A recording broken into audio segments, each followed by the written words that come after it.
Hello, BookTube. All right, we are continuing on with our 12.7K Q&A on what appears to be an inexorable drive for 13K. And we are up to CVBN 457 yet again. Steve, when I tell my friends that I'm considering reading Tom Jones this year, they immediately start singing the medley of It's Not Unusual and What's New Pussycat at me. How do I correct their irreverent insolence without resorting to swift and terrible violence? I have faced this many, many, many times in my life. The best possible response is to smile and say, I see you're familiar with his work. That's all. Dr. Bacon is back. Sorry, I left off my third question from our original comment. Question number 3. Are you a fan of William T. Vollmann? And do you prefer his fiction or his nonfiction? I'm wondering if his enormous 7-volume Rising Up, Rising Down is worth reading in full, or if I should go for one of the more widely available original. Well, I am a big fan of his. I have reviewed him a few times. I think he's brilliant, and I don't think in his case there's much dividing his fiction from his nonfiction. If you like the one, you're certainly going to like the other. It just so happens that a couple of my favorite things by him are nonfiction. Rising Up, Rising Down, I think, is shot through with brilliance. The only problem with it is that more than anything else, it has been adopted, more than anything else this author has written, it's been adopted by the dude bro subculture. And I know that's not fair to the book, but that rubs off on it for me. It's weird, and it's, big sign saying no girls allowed, and it's intentionally recondite. And dude bro readers love that. They love that kind of stuff. They don't care what the book is. They just want it to have those characteristics. That's not fair to judge the book that way, but I love a lot of his other nonfiction works. I like that he is just given the freedom by his publisher to be an ambitious writer. I think that's fantastic. CVBN 457 is back again. CVBN 457 might legitimately be said to be spamming the Q&A. Steve, if you had to pick only one Shakespeare play that everyone should read, what would it be? Only one, no cheating. There's no should in reading. I wouldn't pick anything. There's no should in reading. You can go your whole life as a very active and happy reader without needing to read Shakespeare at all. And even if someone said I'm open to the idea, I want to know what they're open for. Shakespeare covers lots of ranges, so sorry, I won't cheat, I just won't play. Matt Sheridan, greetings, St. Donoghue. Buckle up for 13K. Question number 1. I was looking to learn more about Julius Caesar. Which books would you recommend starting off with, and what are your overall favorite books on the subject of Caesar? Well, I'd recommend The Education of Julius Caesar by Arthur Kahn, if you can find it. I don't think it's currently in print. Also, Colossus by Adrian Goldsworthy is a recent popular biography, did really, really well. I'm sure your used bookstore would have a paperback copy of it. I'm sure your library would have a copy of it. It's kind of the standard modern popular biography of Caesar. Nothing has changed in the sources of Caesar for 1,000 years. So older biographies from the 19th century, for instance, can still be extremely good and very eloquent.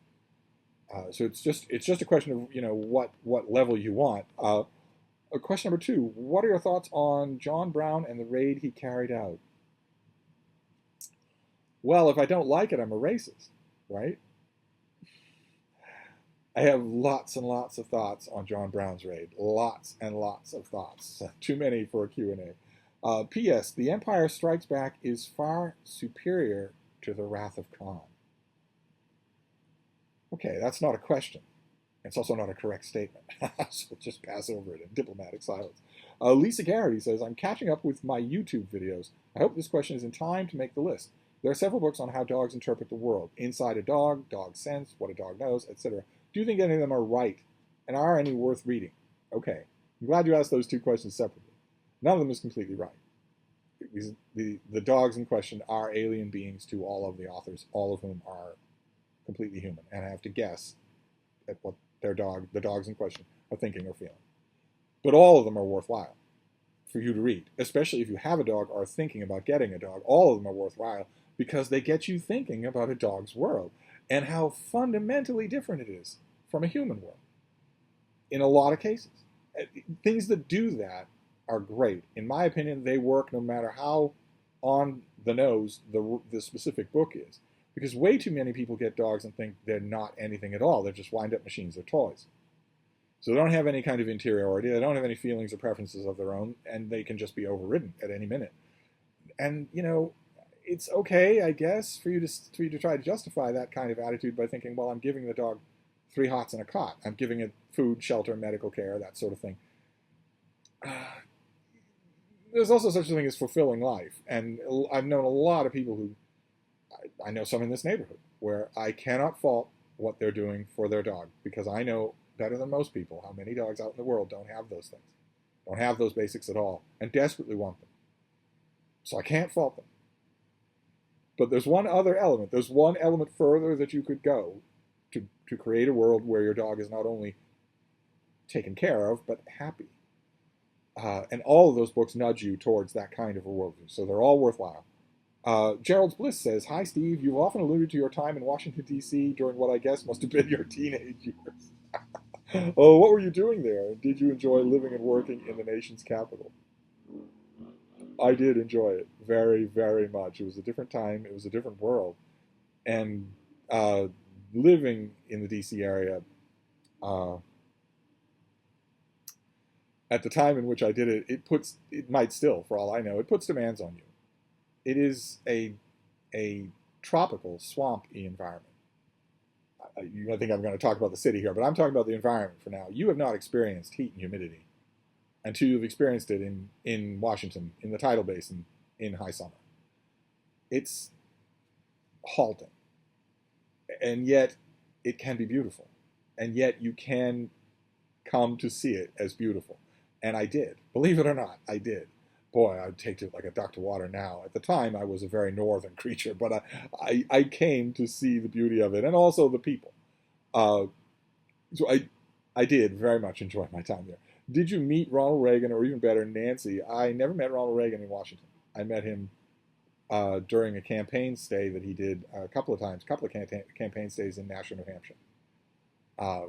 Those were fun enough. As far as I know, Nancy Reagan was not present at either of those times. One time, barely an exchange. The other time, a bit of a conversation, a bit of a substantial. When a politician's out, and they're shaking hands and they're saying, "Hey, how are you?" and they're slapping shoulders and whatnot, there's a film that's over their eyes. They're not really there at all. They're thinking about the next stop or the next interview or something like that. And when they actually make personal contact with you, you could just see that film retract. And you could just see them suddenly realize, oh, wait, this is a person. Sometimes that doesn't happen, no matter what you say. And sometimes it does. And the second time it did. But Nancy never, no. And neither one in Washington. When are you finally going to publish your tell-all memoirs? I particularly look forward to the chapters dealing with Dame Death. Yes, my autobiography, Odd Dog. When is that going to come out? Good Lord. Daniel Tome says, let's see here. There's a barrage of questions. Number one, what do you think of Ursula Le Guin's Earthsea books? I really like them. And the new illustrated hardcover is beautiful. Number two, what do you think of George R. R. Martin's Song of Ice and Fire books? I like them. It's a trilogy. It should have been a trilogy. Someone should have insisted this is a trilogy. We're contracting you for 3 books. So wrap up this story in 3 books. And that story would have had a tremendous amount of punch. A Song of Ice and Fire is a climate change story. People lose sight of that completely because of all the, I never know who's going to kill who. Because, my sweet summer child. Because any character could horribly kill any other character at any time. And the series, as it goes on, gets more bloated, gets more self-indulgent, I believe gets more assisted in the writing. Loses sight of that kind of focus completely. That these houses are warring against the backdrop of winter coming. Not just the season, but a catastrophe is coming. That no one can stop. That no amount of inter-family squabbling can stop. A trilogy, if it had been a trilogy, it would have been one of the greatest works of fantasy in the modern era. But even so, the books are enjoyable.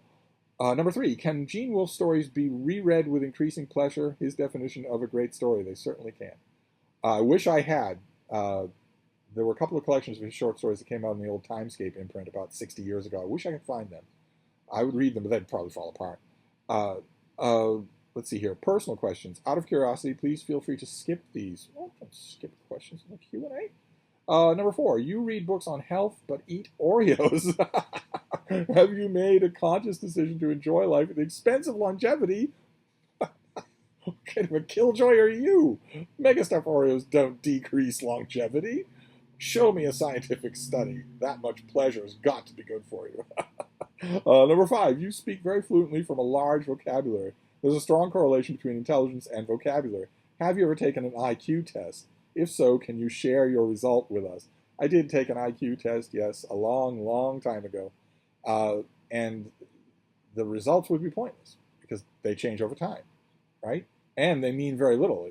It's purely a question of what you do with your tools, not how many you have.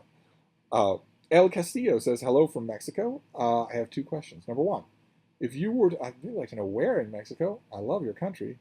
I'd love to know where you are, but anyway. Number 1, if you were to buy any book on either the Penguin edition, Norton edition, or the Oxford edition, which one would you get if you're interested in the notes and commentary on the text, or does it depend on the editor? It depends on the editor. It depends on the editorial vision. It depends on the person who's doing the actual writing of those things. I have a hodgepodge of those different editions. I have over time, over decades, had a hodgepodge of them. Sometimes the Oxford will be the edition to get. Sometimes the Penguin will be. Sometimes the Norton will be because it has all that extra stuff involved. It's just you just have to play it by ear. The people who just say, "Well, I'm a Penguin Classics guy, and I'm willing to have as my only edition of a work an inferior edition, an edition I know is inferior, just because it's Penguin, even though I know the Norton is better." So I don't do brand loyalty to quite that extent. Number 2, and do you think that applying several of the literary theories out there is important when reading a book? Maybe it helps you read more consciously, or are they only academic abstractions like some philosophies? They're all worthless. You can read more consciously. You can read more consciously by deciding to do that. You don't need anybody's theory to do that. They're a waste of time. Actual formal literary criticism is a complete waste of time. So don't even dip your toe in it. Mayberry Book Club is here. So when is Zach going to start his own channel? That'd be Zach from the Brattle Bookshop. Doesn't mention it to me. And when Tom visits, do you speak Italian to each other? This is, for those of you who don't know, Tom L.A. Books came to visit once. I have been nagging him like an old Naples mother-in-law ever since to come back. He hasn't done it. He will.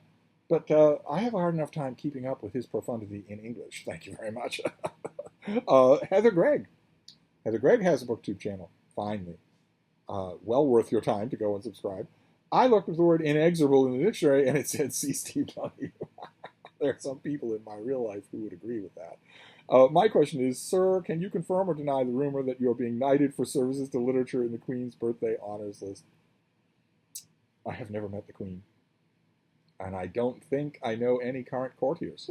So I don't think it's going to happen. Bryce Fuqua says, I am slowly making my way through Joseph McElroy's gigantic novel, Women and Men. It is apparently the longest novel written by an American. Hogwash. What is your overall opinion of McElroy's fiction? I think it's great. I'm assuming you're enjoying Women and Men.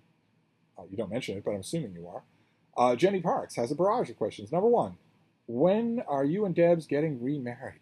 There's not enough bourbon in the world. Number 2, is it okay just to write for yourself if you aren't brave enough to let others read it? It is. It is perfectly okay, but it doesn't take much bravery. You are brave enough to let others read it. Trust me, you are. It doesn't take much bravery, and it is so much more satisfying for other people to read what you're writing. It is so much more satisfying.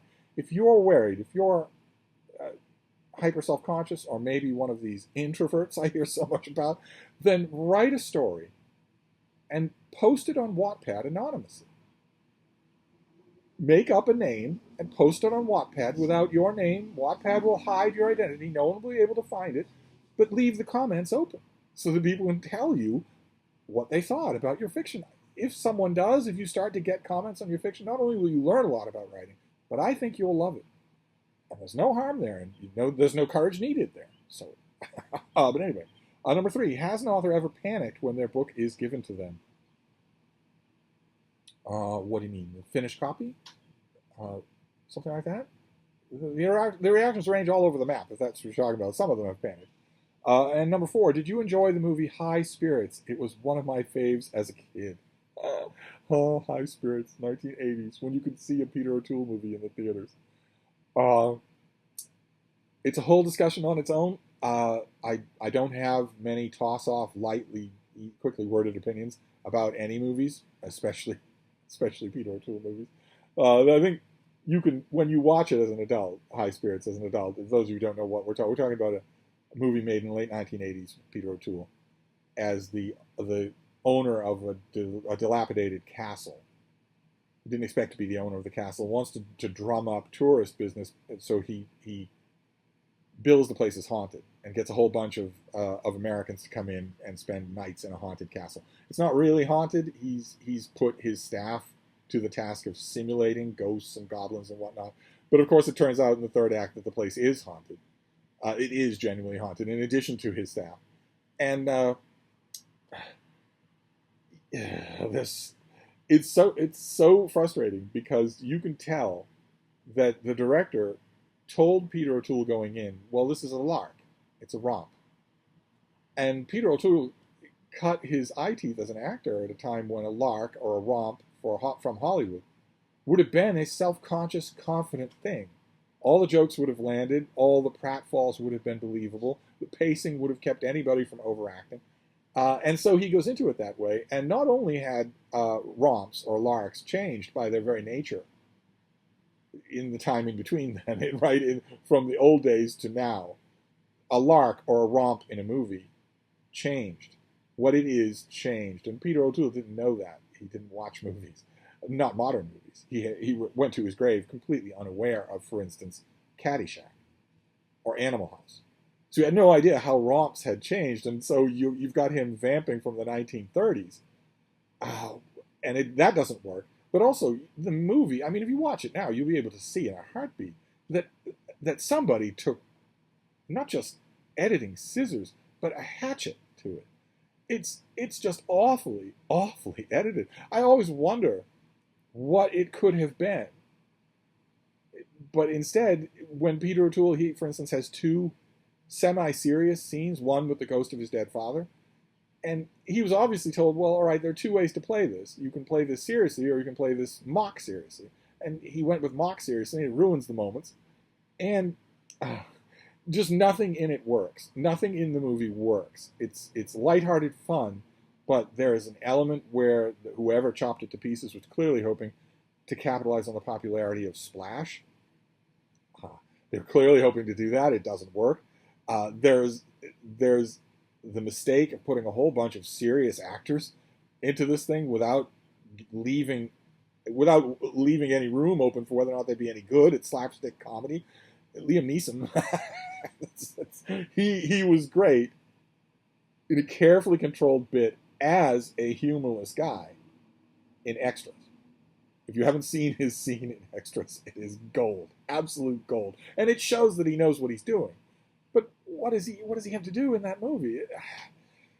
It's just a mess, and the press didn't know what to do with it either. I remember one interview that was run, I think, in TV Guide, where the interviewer wanted to talk to Liam Neeson about where he ranks among hunks or hotties, because in one scene in the movie he rises up in soaked, body clinging undies in a woman's tub, and it's impossible not to notice that he doesn't have any body fat. It's impossible not. It's not the point of the scene at all. It's not the point of the movie at all.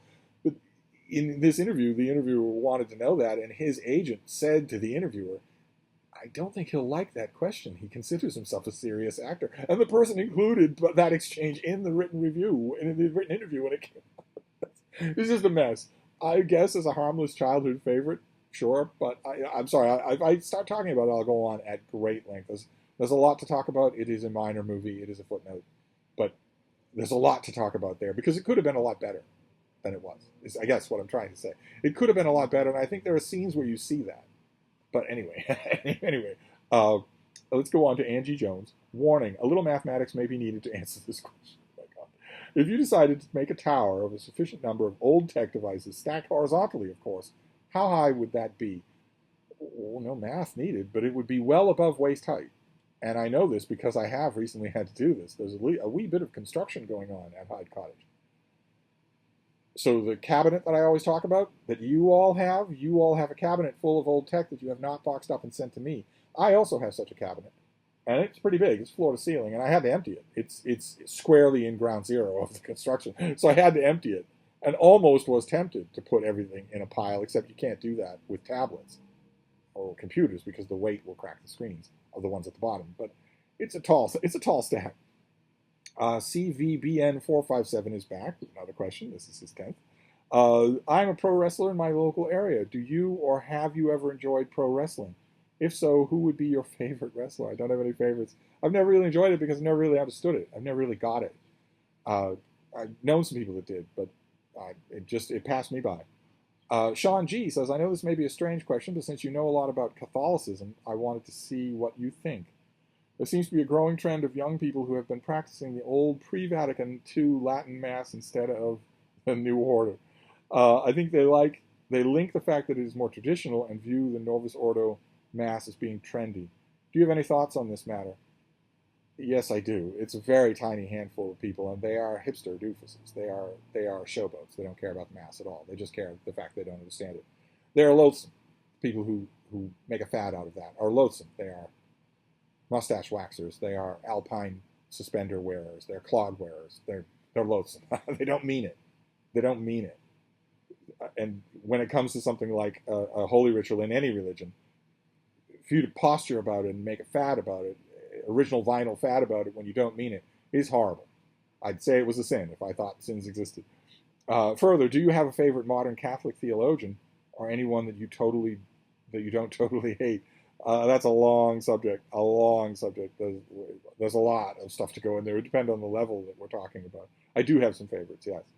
William Fett says, hi, Steve. 13,000 is looming on the horizon. I wasn't going to say so, but I think you might be right. What books did you bring while traveling? Can you tell us the Moose story? You're asking questions that you know I won't answer. Is that it for 13K? One book question. Your thoughts on the writing of Truman Capote? I don't particularly like it. I know that people do, but I don't. I don't particularly like it. I've never really seen what the fuss was about, even in Cold Blood. CVBN457 is back. He is now officially spamming the questions. I love good, so bad it's good type movie. Have you read any books that you would call so bad it's good? Yes, of course. Synonymous with this channel. Meg by Steve Alton. Michael Baki says, hi, Steve. Other than your good self, which book reviewers do you like or respect when it comes to recommending books? When it comes to recommending books, I'm fine on my own. Thanks very much. I know I'm usually far, far ahead of other book reviewers in terms of reading the field. And I usually in any genre, I've read a lot more than that reviewer. Usually, that is true. So when it comes to recommending books, I might read another book reviewer on a book I've already read and think, oh well, they made more of it than I did. Maybe I should go back to it. There are other book reviewers that I respect. Yes, of course. Sam Sachs at the Wall Street Journal, writing about fiction. My fellow booktuber Olive at a Book Olive. My fellow booktuber Hannah at Hannah's Books. Jasper John Antonelli says, what do you think it is about history books that make them so much more consistently good than novels? Is it because all of the humanity is already baked in? An account of D-Day of the Second Punic War is going to have infinitely more human detail than most other books. Well, your question about whether or not is it because the humanity is baked in, that might be a part of it. I don't know that maybe not the humanity, but the drama is already baked in to a large extent. Even a really boring author is going to have a hard time disguising the drama of the Second Punic War. Whereas with a novel, that element is based on the talent of the writer. And most writers are more talented than they think they are. So, there isn't a backstop for fiction the way there is. The barest minimum backstop for fiction is that we're all interested in knowing what happens next, no matter what. No matter what. Humans are just infinitely interested in what happens next. But with a novelist can flub that completely, whereas a historian usually can't, except if they're, God forbid, a historian of ideas. James Holder says, how are your Steve Reed's best and worst lists shaping up? Those of you who don't know what James is talking about, I make a list, publish a list at the end of every year of the best and worst books from that year in the 15 or 16 genres in which I read. So all new releases. In order to make those lists at the end of the year, I have to keep them going throughout the year. And they are, I am currently working, it is mid-June, I am currently working on getting those lists into halfway formed shape. Theoretically, they should be halfway formed. That is loose because the publishing industry isn't evenly freighted. They'll come out with a lot more heavy-duty books in the autumn. But still, there should be, I would say there should be 4 choices for each category that are locked in, that aren't going anywhere. So I'm working on that, but they're coming along. They're coming along just fine. Joel Swagman says, what are your thoughts on the whole Homer question? That is, was the Iliad composed by one man? Was it the same man who composed the Odyssey, etc.? Well, written, certainly, by one person. I don't think there's any doubt in the world. When you read them, I don't think there's any doubt in the world that the Iliad and the Odyssey were both written entirely by one person. But composed, that person was writing down huge set pieces that had been shaped and molded by many other people, which is why that accounts for the changes in narrative tone and even tempo, because the person who was writing these things down wasn't the person who originated the material a lot of the time, I would say. So, single hand on the pen, sure, absolutely. But obviously not a single generating mind. I don't think anybody is arguing for that. Isaiah Armstrong says, you always mention that it is the author's fault if they don't give you that incredible hair-raising feeling. But do you think it can go both ways? What if people get that hair-raising feeling from a book you would consider bad? Does that mean the author has done their job? For example, Faulkner, Proust, Cormac McCarthy, Sally Rooney. Naturally, from my own standpoint, I would say that if you get that absolutely chilling, hair-raising sense of where the book is in complete control of you, where it has completely absorbed you, if you get that from something that like Stephen King, I would argue it's almost always the case that you just don't read enough, that you're not widely enough read. Otherwise, you wouldn't. But there's also an element that's personal, right? The book could be pressing your own buttons. Certainly some books that give me that expression, that feeling, are not good. Certainly that's true, I would say, or certainly are not masterpieces. I don't know if the author comes into it either way. That treads on the territory of whether or not criticism broaches what you like and don't like. And I would argue that criticism doesn't approach that territory, that what you like or don't like is entirely up to you, and it's entirely personal, and it's not duplicated from person to person, I think, in some part. That's a huge discussion on its own. Let's see here. Elizabeth Power has 2 questions, she says, but she lists 3. Number 1, I don't know if you know a lot about saints, but do you have a favorite one, or one you think is the most interesting? I do have a favorite saint. It's St. Michael. He's a saint, but he's not human. And I think that's interesting. I think the stories about him, the medieval stories about St. Michael, are fascinating. Number 2, what is the best theatrical production you've ever seen? Oh my God, come on. Do you have any idea how many theatrical productions I've seen? There's no way that I could, it would be a collage of moments. There's no way that I could single out just one. Number 3, are you watching the January 6th hearings? Do you find it interesting? Interesting is low on the list of adjectives I would use. It's incredibly, bitterly depressing. I am watching them. I can't help but watch them. But it's interesting, I guess, in a forensic way, but it's incredibly depressing. But anyway, let's move on to part 3.